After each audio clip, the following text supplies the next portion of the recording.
Welcome to Bharosa news bulletin. ముందుగా headlines. ముంబైలో Andhra education society స్కూల్ను సందర్శించిన నందమూరి బాలకృష్ణ.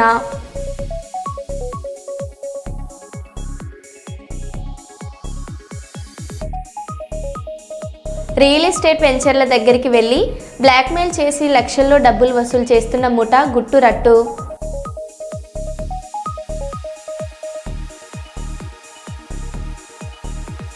వరంగల్ జిల్లా సంగెం మండలం ఎల్గూరు రంగంపేట గ్రామంలో యూరియా కోసం ఉదయం నుండి రైతుల తిప్పలు.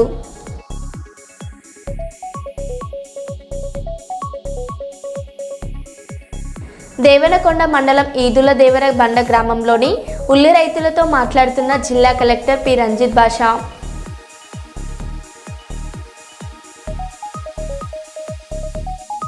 భారీ వర్షంతో పెంచకపాడు వక్కేరు వాగుతో గ్రామ ప్రజలు ఇక్కట్లు.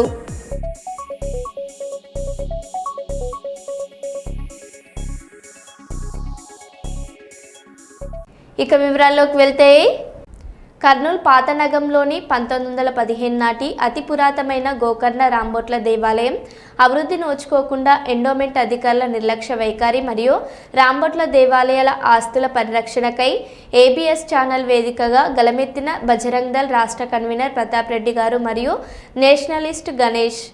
దాదాపు 120 సంవత్సరాల క్రితం ఈ యొక్క రాంబొట్ల దేవాలయం ప్రతిష్ఠించబడినటువంటి చరిత్ర ఉంది. అయితే వాస్తవానికి ప్రస్తుత స్థితిలో గత వైసీపీ గవర్నమెంట్లో తిరుమల తిరుపతి దేవస్థానం నుండి 1.5 కోటి ఖర్చు పెట్టి కళ్యాణ మండపాన్ని కడితే దేవాలయ అభివృద్ధికి నోచుకోని స్థితిలో ఇవాళ దేవాలయం యొక్క కమిటీ అయితేనేమి దేవాదాయ శాఖ యొక్క అధికారుల యొక్క నిర్లక్ష్య వైఖరి స్పష్టంగా కనిపిస్తుంది. దీన్ని విశ్వ హిందూ పరిషత్ తీవ్రంగా వ్యతిరేకిస్తున్నది. అంతేకాకుండా రాజగోపురం ఏదైతే కర్నూలు మహానగరానికి 43 సంవత్సరాల నుంచి రాంబొట్ల దేవాలయం నుంచి గణేష్ ఉత్సవాలు నిమజ్జన మహోత్సవాలు ప్రారంభమవుతున్నాయో ఆ ప్రాంతంలో దాదాపు రాజగోపురం కొరకు 1 కోటి రూపాయలు కూడా శాంక్షన్ చేస్తే దాదాపు దాతల సహకారంతో 20 లక్షలు కూడా డబ్బులు ఉన్నాయి. అయితే ఇప్పటి వరకు దేవాదాయ శాఖ యొక్క అధికారుల యొక్క నిర్లక్ష్య వైఖరి కారణంగా ఆ యొక్క రాజగోపురము ఇప్పుడున్నటువంటి గోపురము శిథిలావస్థలో ఉన్నది. వెంటనే రాజగోపురము నిర్మాణం చేయాలి. టెండర్ పిలిస్తే కేవలం ఒకరు మాత్రమే టెండర్ పాడని చెప్పి టెండర్ కూడా క్యాన్సిల్ చేయడం జరిగింది. దీనిని తీవ్రంగా విశ్వ హిందూ పరిషత్ తీవ్రంగా వ్యతిరేకిస్తున్నది.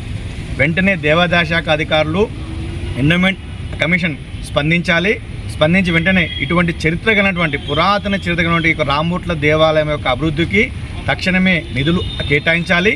లేని పక్షంలో హిందూ ధార్మిక సంస్థల యొక్క సమన్వయంతో తప్పకుండా రాంబొట్ల దేవాలయ యొక్క అభివృద్ధి సమితి పేరుతో తప్పకుండా రాంబొట్ల దేవాలయ అభివృద్ధి కొరకు హిందూ ధార్మిక సంస్థలతో పాటు అన్ని కుల సంఘాల నాయకులతో రాజకీయాలకు అతీతంగా అన్ని రాజకీయ నాయకులను కలిసి తప్పకుండా రాంబొట్ల దేవాలయ యొక్క అభివృద్ధికి మేము కృషి చేస్తామని విశ్వ హిందూ పరిషత్గా మేము తెలియజేసుకుంటున్నాం.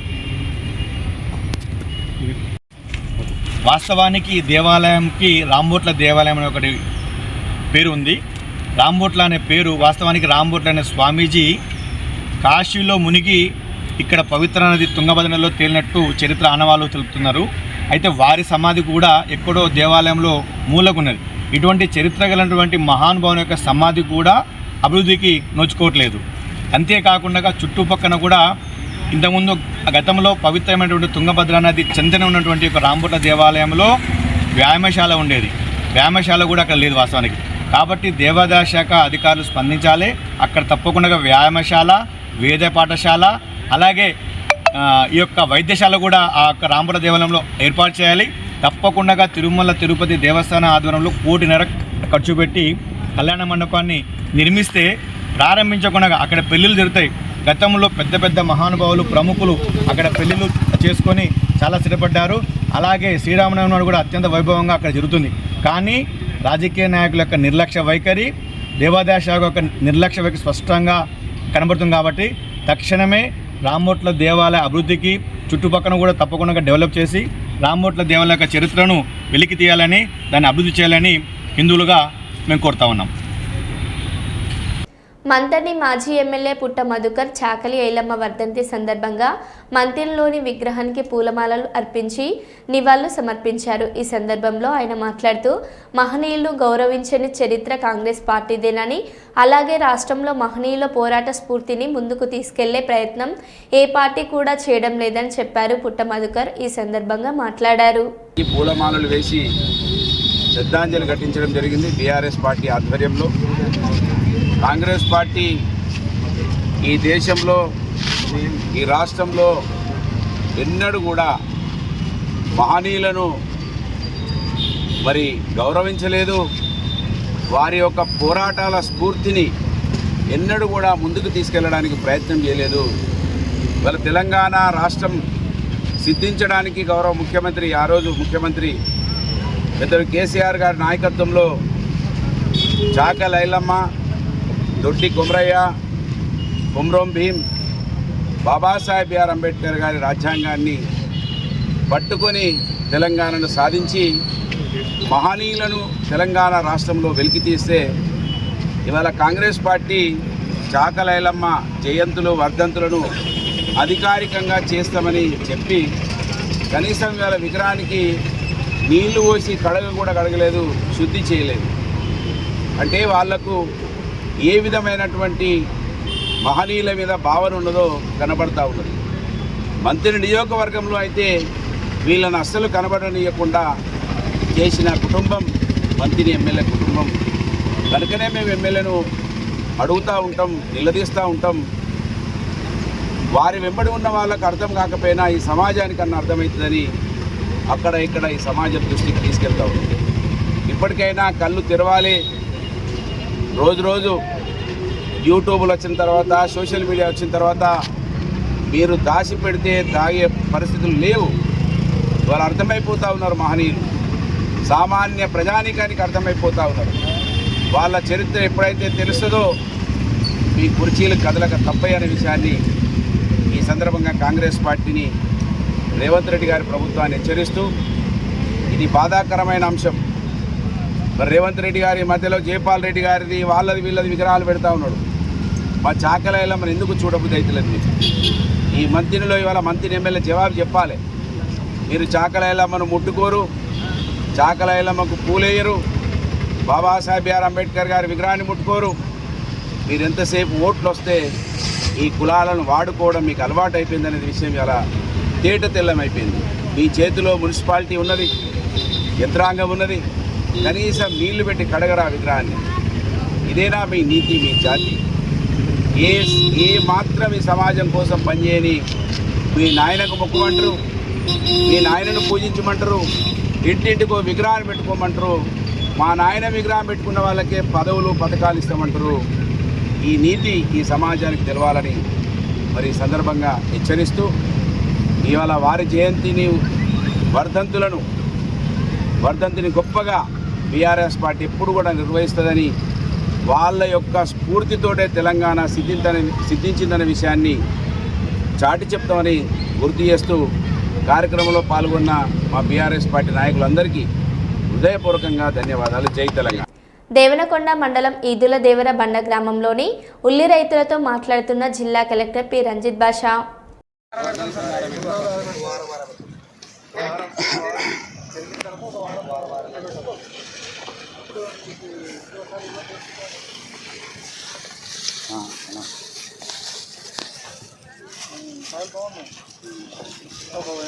ఒక వారం ఎండ పెడితే బాగా 12 రూపాయలు దాటి రావాలంటే అయిపోయి 5 రూపాయలు తీసుకుంటున్నాం. ఏమవుతుందంటే మనకి నష్టం కాదు. కర్నూలు మొత్తం ఉల్లి కంటే పేరు వస్తుంది. కర్నూలు ఉల్లి బాగుంటుంది, మరి బాగుంటుందని వస్తుంది. ఆ పేరు రాకూడదు. మనం ఏం చేయాలి? నిదానంగా ఆరబెట్టుకోండి. బాగా ట్రై చేసుకుంటే మీకు 12 కంటే ఎక్కువ రేటు పోతుంది, 4 రోజులు నిలువ ఉంటుంది. మూడవది కర్నూలు ఉల్లికున్న పేరు పోతుంది. జాగ్రత్త ఎండు పెట్టుకోండి, తొందర లేకుండా తీసుకుంటాం. అక్కడ బాకీ కార్డు ఉంటుంటే అవుతుంది. ఇది మీకు బాగా ఆరబెట్టుకొని పండించండి. ఎక్కడ పండించారు? ఏ ఊళ్ళో? వీరంపల్లి. ఎక్కడ లోపలికి అప్పుడు తెచ్చుకొని పోసుకొని ఆరబెట్టుకోవాలి.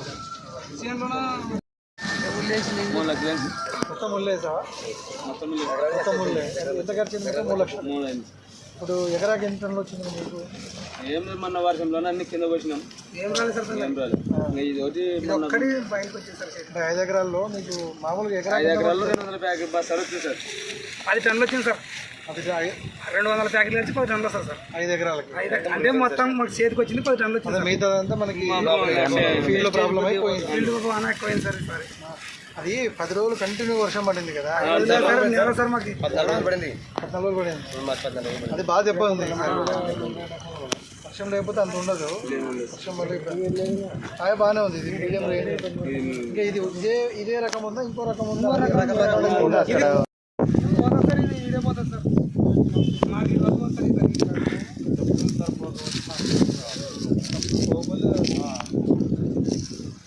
ఇక్కడ ఎందుకంటే మార్కెట్ పోతారన్నట్టు అగ్గ పెడుతున్నారు సార్.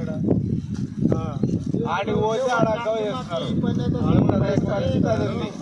ఇక్కడ ఉంటే ఏమంటారు, మీరు మమ్మ అడిగినప్పుడు ఇవ్వలేదు అని మళ్ళీ 100-200 తక్కువ చేయడము. మేము మీ కాడికి వచ్చినప్పుడు కూడా 300 అడిగారు. మరి ఏం ఇస్తారు లేదు అనడము. అది ఇప్పుడు మీకు రెగ్యులర్గా వాళ్ళే చేస్తారు సార్. వాళ్ళు ప్రతి సంవత్సరం అంటే రేట్ ఉంది వాళ్ళకి. ఇప్పుడు ఏమైంది కూడా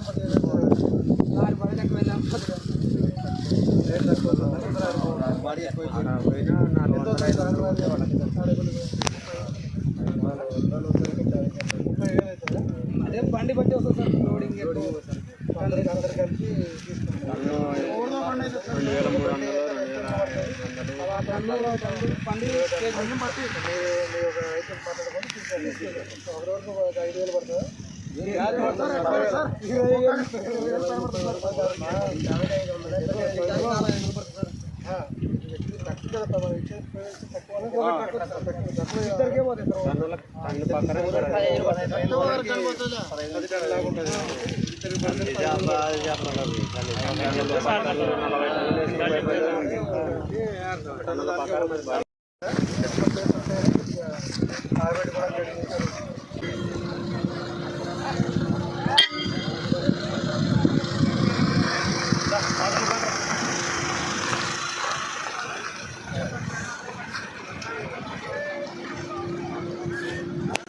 వరంగల్ జిల్లా ఖానాపూర్ మండలం అశోక్ నగర్ గ్రామంలో రైతులకు యూరియా అందడం లేదని రోడ్డుపై బైఠాయించి నిరసనకు దిగిన రైతులు వంట వార్పు కార్యక్రమం.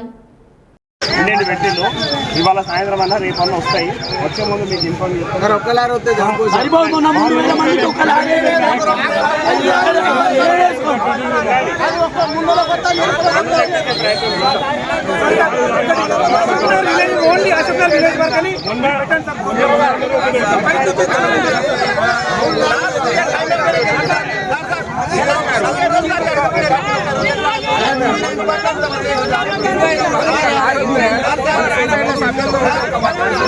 బామడి ఉదవచ్చుదా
నా పేరు ఏమలపల్లి ప్రకాశ్రావు. వాళ్ళ అశ్వనగర్ గ్రామంలో మొదటి కోట యూరియా కూడా అందలేదు. వాళ్ళ నాట్లేసి 40 నుంచి 50 రోజులు అయిపోయినాయి. ఈ పాటికి 2 కోటాలు యూరియా వేయాల్సింది. పైర్లు ఆగమాగం అయిపోతున్నాయి. రైతులకు యూరియా అందట్లేదు. వాళ్ళు ఒక్కొక్క రోజు లైన్లో 1000 మంది 1500 మంది రోజు 1000 రూపాయలు కూలీ ఎడగొట్టుకుని రైతు కూలీలందరూ కూడా నిలబడే పరిస్థితి వస్తుంది. వాళ్ళ రైతుల పరిస్థితి అగమగోచరంగా ఉంది. వాళ్ళ ఎమ్మెల్యే దొంతి మాధవరెడ్డి ఇంతవరకు కూడా యూరియా గురించి రివ్యూ పెట్టకపోవడం శోచనీయం. ఇక్కడ స్థానిక నాయకత్వం కూడా యూరియా గురించి అసలు పట్టించుకున్న పాపాన పోవట్లేదు. వాళ్ళ మా ఖానాపూర్ మండలంలో 30,000 ఎకరం అధికారికంగా అనధికారికంగా సాగు చేస్తుంటే ఇంతవరకు 40,000 బస్తాలు కూడా యూరియా అందిలేని పరిస్థితి ఉంది. అంటే ఎకరానికి ఒక్క బస్తా కూడా అందలేని పరిస్థితి వచ్చింది. వాళ్ళ 5 ఎకరాల రైతు 10 ఎకరాల రైతు వాళ్ళ భార్యాభర్తలు నిలబడితే వాళ్ళకు ఒక్కొక్క బస్తా ఇస్తుంటే వాళ్ళ పరిస్థితిలో పావలా వంతు కూడా వాళ్ళకి యూరియా సప్లై కాని పరిస్థితి ఉంది. వాళ్ళ యూరియాను తక్షణం అందియాలని చెప్పి రైతులందరూ కూడా స్వచ్ఛందంగా వాళ్ళ ధర్నాలో పాల్గొన్నారు. వాళ్ళ రేపటి వరకు యూరియా అందిపోతే మాత్రం ఖచ్చితంగా పార్టీ తరఫున ఒక స్టెప్ తీసుకుని వాళ్ళ ఖానాపూర్ మండల బంధుకు కూడా పిలిపిస్తామని చెప్పి మేము చెబుతున్నాం.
దేవనకొండ మండలంలోని జిల్లా పరిషత్ ఉన్నత పాఠశాలను ఆకస్మిక తనిఖీ చేసిన జిల్లా కలెక్టర్ పి రంజిత్ బాషా.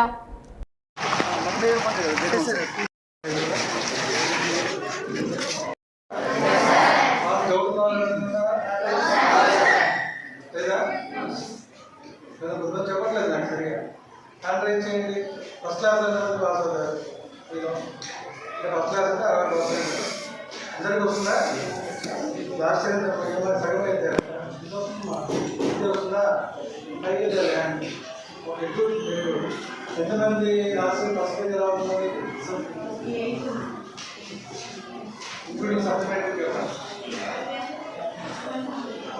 మీరు అంతా బాగా తయారు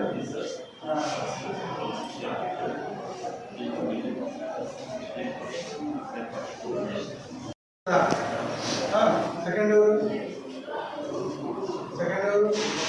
ర్యాంక్ చెప్పండి సెకండ్ సరే సింగిల్నే తీసుకోండి. ఇతనికి ఇది తేడా ఏంటి? బయాలజికల్ సైన్స్ చదువుకున్నాం కదా, 2 చోట్ల అందరికి ఉన్నాయా? అన్ని మార్క్స్ ఉన్నాయి కదా అందరికి. ప్రాబ్లం ఏంటి? ఎందుకు ఫస్ట్ మిగతా వాళ్ళు ఎందుకు మార్క్స్ తక్కువ వస్తున్నాయి? తక్కువ మార్కులు వచ్చేవాళ్ళు తేడా ఏంటి? నీకు ఐడియా ఉందా? తేడా ఏంటి? అందరూ ఉంటే ఎక్కువ లేదు. సో తేడా ఏంటంటే ఒకరికి ఒక్కొక్క ఐక్యూ లెవెల్ ఉంటుంది. ఐక్యూ లెవెల్ అంటే మీ ఆలోచన కావచ్చు, లేదు మీరు ఆలోచించే విధానం కావచ్చు, ఒకటి చదివినప్పుడు మీకు గుర్తుండేది కావచ్చు, ఒకటి చదివినప్పుడు మీకు అర్థమయ్యేది కావచ్చు, ఎలా అర్థమవుతుంది అంతే కదా. సో అది తేడా ఉంటుంది. కానీ అల్టిమేట్గా ఏమవుతుందంటే నేను ఒకసారి చదివితే వచ్చేస్తుంది. సపోజ్ ఏమైనా 2 టైమ్స్ చదివితే 2 టైమ్స్ చదివితే అర్థమవుతుంది. అప్పుడు ఇద్దరు ఏమవుతారు? ఈక్వల్ అవుతారా? కొంచెం ఈక్వల్ అవుతారు కదా. ఇంకొకరు ఉన్నారు, అమ్మాయికి 3 టైమ్స్ చదివితే అర్థమవుతుంది. ఇది ఆ స్టేజ్కి రావడానికి ఈ అబ్బాయికి ఎంత అండర్స్టాండ్ చేసుకుంటాడో అంతదానికి. అప్పుడు ఏం చేయాలి? ఈ లెవెల్కి అందరూ రావాలంటే ఏం చేయాలి? గంట చదివాడనుకో ఏం చేయాలి? అర్థమైందా? అదే హార్డ్ వర్క్. హార్డ్ వర్క్ అంటే ఏం లేదు, మీరు ఆ స్టేజ్కి రావడానికి మీరు ఎన్ని గంటలు ఎక్కువగా మీకు అర్థమయ్యేలా చదువుతారో అదే తేడా అంతే. సో అందరికీ ఒకే విధంగా ఉండదు కాబట్టి ఐక్యూ లెవెల్ రీచ్ కావాలి ఏం చేయాలి? కష్టపడాలి. ఓకే. సో డౌన్ చేయాలి. మీరు చెప్పేది బ్యాక్ సైడ్ డిఎన్టీ వాళ్ళది హాస్టల్ సార్, అది ఇప్పుడు హాస్టల్ మోసేది, హాస్టల్ ఉపయోగం లేదు. దాన్ని మనం ఏదన్నా మీరు ఒక అప్లికేషన్ పెట్టండి ఆర్టీఓ గారికి, మీరు చెప్పేసి రిపోర్ట్ పంపించండి and will take the decisions. Okay. Private outlet చూడడం జరిగింది. సో అలాగే అదర్ ఇన్స్టిట్యూషన్స్ కూడా చూస్తున్నాం. సో దీంతోపాటు ఉల్లి రైతులుగా మనం తెలుసు మీకు అందరికీ మన 1200 రూపాయలు ఎంఎస్పీ ప్రకటించడం జరిగింది ఆనరబుల్ చీఫ్ మినిస్టర్ గారు. అన్నీ కూడా కర్నూలు మార్కెట్ యార్డ్లో డైలీ మనం పర్చేజ్ చేస్తున్నాం. రైతులందరికీ విజ్ఞప్తి ఏంటంటే కొద్దిగా ఉల్లి హార్వెస్టింగ్ పీరియడ్ అయిన తర్వాత సో దాన్ని అంతా కూడా కొద్దిగా ఆరబెట్టి గ్రేడింగ్ చేసుకొని వస్తే ఇది మంచి రేటు వస్తుంది మనకి. సో రైతులందరూ ఇది విజ్ఞప్తి చేస్తాం. జనగామ జిల్లా లింగాల గణపురం మండలంలో రజాక సంఘం ఆధ్వర్యంలో తెలంగాణ వీరవనిత చాకలి ఐలమ్మ 40వ వర్ధంతిని ఘనంగా జరుపుకున్నారు. ఈ సందర్భంలో ఎస్ఐ బండి శ్రవణ్ కుమార్, డిప్యూటీ తహసీల్దార్ అబ్దుల్ షకీర్, ఎంపీడీఓ రఘురామకృష్ణ వీరనారి ఐలమ్మ విగ్రహానికి పూలమాలలు వేసి నివాళులర్పించారు. రజాక సంఘం రాష్ట్ర ఉపాధ్యక్షులు ఎదునూరి వీరన్న మాట్లాడారు.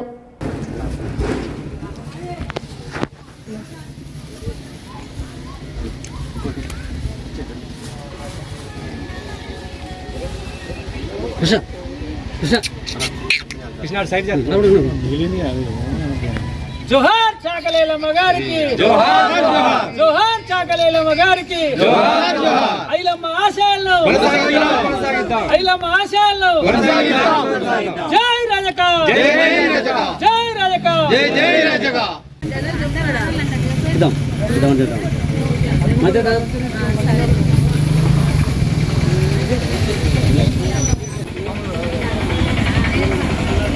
రైట్ ఇట్లా అడిగితే పోరాడు సూపర్ సార్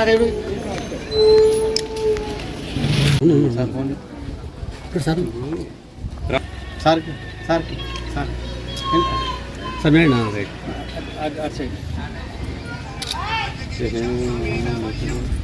నాకు అట్లా పట్టుకున్నా రైట్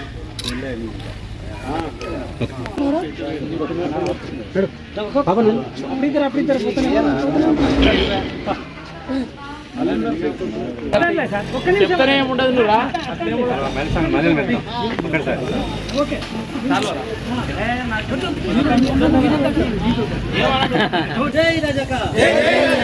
కొనసాగిస్తాం కొనసాగిస్తాం కొనసాగిస్తాం కొనసాగిస్తాం. జై రజక, జై రజక, జై రజక, జై రజక. రజకుల ఐక్యత, రజకుల ఐక్యత. ఈరోజు జనగామ జిల్లా లింగాల మండల కేంద్రంలో వీరనారి చాకలి ఐలమ్మ 40వ వర్ధంతిని పురస్కరించుకొని మా కుల పెద్ద మనుషులు ఏదునూరు నరసింహులు, దేవరకొండ శంకరయ్య గారి అధ్యక్షతన జరుగుతున్న ఇటు సమావేశానికి హాజరైనటువంటి ఎస్ఐ గారికి, అదేవిధంగా మండల డిప్యూటీ తహసీల్దార్ గారికి, ఎంపీడీఓ గారికి, అధికారులందరికీ, అదేవిధంగా మార్కెట్ కమిటీ డైరెక్టర్ బుట్టెడ్డి శ్రీలత రాజా రవీందర్ రెడ్డి గారికి, పత్రికా విలేకరులందరికీ స్వాగతం, సుస్వాగతం. భూమి కోసం, భుక్తి కోసం, వెట్టి చాకిరి విముక్తి కోసం ఆ రోజులనే దోపిడీ కొరకు ఐలమ్మ గారు ఎదురుగా తప్ప ఏదో ఆస్తులను కూడబెట్టాలనో వేరే విధం కాదు. ఆ రోజున విష్ణు రామచంద్రారెడ్డి గారి నిరంకుశ పాలనకు ఒక మహిళ అయ్యుండి కూడా పోరాట చేయడం, అదేవిధంగా ఐలమ్మ గారు మా చాకలి కులంలో పుట్టడం మా అందరికి కూడా, మా జాతికే గర్వించదగ్గ విషయం. ఈరోజు ప్రభుత్వాలు ప్రజలకు సరైన న్యాయం ఇప్పటి వరకు కూడా చేయడం లేదు. అందుకని మేము రజకులం అందరం కూడా ఏకతాటికి వచ్చి ఐలమ్మ వారిలాగా పోరాటం చేయవలసినటువంటి సంవత్సరాల్లో 18 రాష్ట్రాల్లో రజకులు ఎస్సీగా ఉండి 11 రాష్ట్రాల్లో బీసీగా ఉండడం వల్ల, అందులో ఉమ్మడి తెలంగాణ, ఆంధ్రాలో బీసీలుగా ఉండడం వల్ల రాజకీయంగా ఎదగలేకపోతున్నాం. ఈరోజు చూసినట్టయితే రాష్ట్రంలో 19 అసెంబ్లీ నియోజకవర్గాలు, 17 అసెంబ్లీ పార్లమెంటు స్థానాలు 17 ఉంటే మా బీసీఏ ప్రకారం 100కు 7 ఎమ్మెల్యే సీట్లు మాకు ఉండాలి. ఆ విధంగా చూస్తే 119 స్థానాల్లో మాకు 9 నుంచి 10 బీసీఏ కులాలకు చెందిన వారు ఎమ్మెల్యేలుగా అసెంబ్లీలో కూర్చోవలసిన అవసరం రాజ్యాంగ పరంగా ఉన్నప్పటికీ ఈ కులాల నుండి ఒక్కరు కూడా లేకపోవడం మా సమస్యలను పరిష్కరించడంలో ప్రభుత్వాలు విఫలమవుతున్నాయి. కావున మనం రజకులం బీసీఏ నుండి ఎస్సీలో చేర్చడం కొరకు త్వరలో మా రాష్ట్ర అధ్యక్షులు గోపిరాజక్క గారి ఆదేశానుసారం పాలకుర్తి నుంచి హైదరాబాద్ వరకు పాదయాత్ర త్వరలోనే ప్రకటిస్తామని తెలియజేస్తూ ముగిస్తున్నాను. జై హింద్, జై తెలంగాణ, జై రాజక్క. మరో బులెటిన్లో మళ్ళీ కలుద్దాం. Stay tune.